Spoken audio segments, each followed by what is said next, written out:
In this clip, we'll take a look at adding a UV layout to our objects. So with our drone, we could add materials all day long to these different pieces to make it look like plastic or metal. But once we try to go in and add a texture map to drive either the color, maybe it's a label, maybe it is a bump map, those are going to require what's called a UV layout. And the UV layout is really just sort of metadata that's attached to an object that lets Maya know how you want to wrap a 2D image around a 3D object. So it's basically a flattened 2D representation of your 3D object. And so we're going to concentrate on the top of our drone. Let's go over and let's actually use our workspaces here in 2017, and let's go over to our UV editing workspace. This brings up our UV editor. If it's all blown out, you might try turning off your image here, display image. This is where we're going to be placing our UVs, and this is where we should see the polygons that we're working with. Right now, we do see those polygons, but they're not laid out properly. It's just kind of the default of what the object that we used to build this. They're still kind of left over. So this isn't what we want, but this is where we will see those.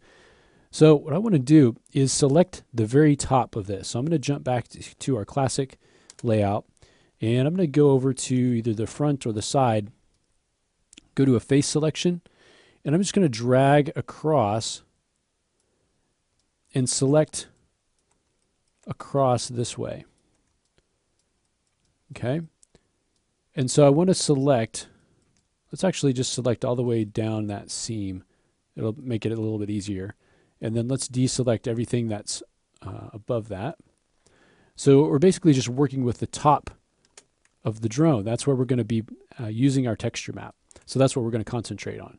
So let's jump back to our UV editing with that selected. You can see some of these polygons represent the ones that are selected and some don't. So now we need to create a UV layout. Well, we can do this in different ways. We could use automatic mapping to do that. We can also use a simple projection. So we can come up here to this UV, and there are different projections here. Let's just do a planar projection. Now you can see here, it should match up with this shape kind of from the top, but it doesn't because our projection has gone from a different angle. If you go in to your projections, so if we go in and do planar, you can see it's set to x-axis. If I set this to a y-axis and project, it's going to look a lot better. This is what we want. So with this selected, I'm just going to drag this off. Think of this whole thing as sort of a workspace. So I'm just going to move this off of the surface, and I'll show you, you can actually select the UVs, and then if you shift right click, you can actually control right click, and go to shell and then move this over.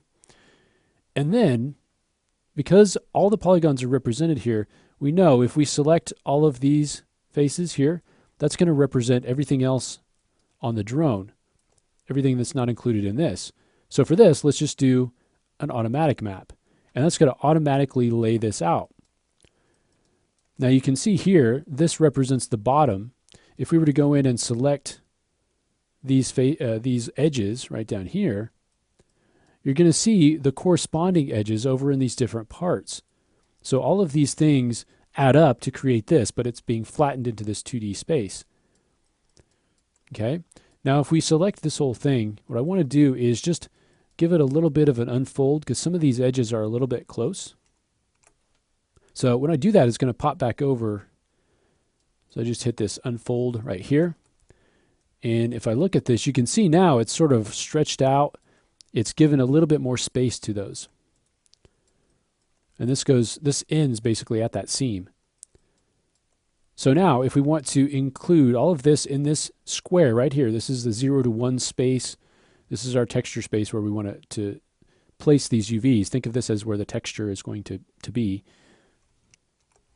And if we just do an unfold, you can also do a layout, but if we do an unfold, it'll place those all inside the space. Now we're going to concentrate on this piece.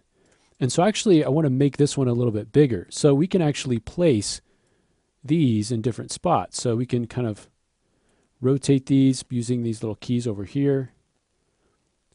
We want them to still be within this boundary, but we want to maximize the space of this one. This is the one that we're really concerned about.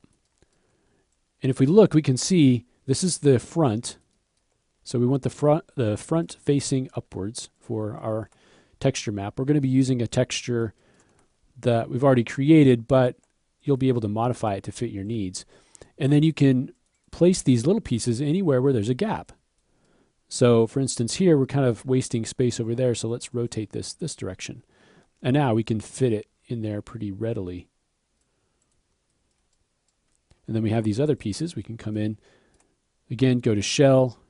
We can rotate these around and fit them in somewhere.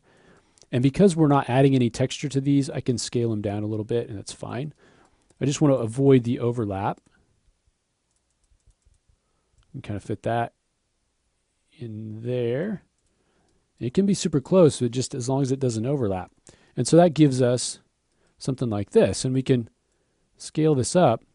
Scaling this up inside of this gives us more pixels to work with. So if you think about the image that we use as, let's say, a 1024, a 1K image, so around 1,000 pixels by 1,000 pixels, the bigger we have these shells, the more pixels we can dedicate to this, right?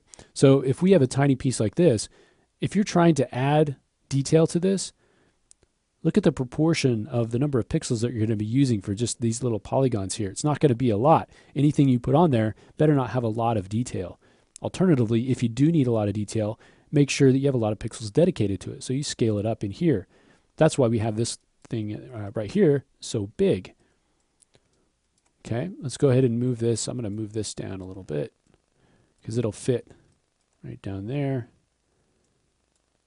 And let's take this one and kind of do this. Doesn't have to be rotated 90 degrees. We can bring it in here just like that. So it doesn't have to be exactly like this, but try to get it so that the front of your drone is facing up. And then you can see you want this sort of a layout where it mimics the top view of our drone. Okay, so the next thing that we're going to look at is taking this, basically a kind of a guide, into a program like Photoshop and creating a texture for it to reapply. So let's take a look at that in the next clip.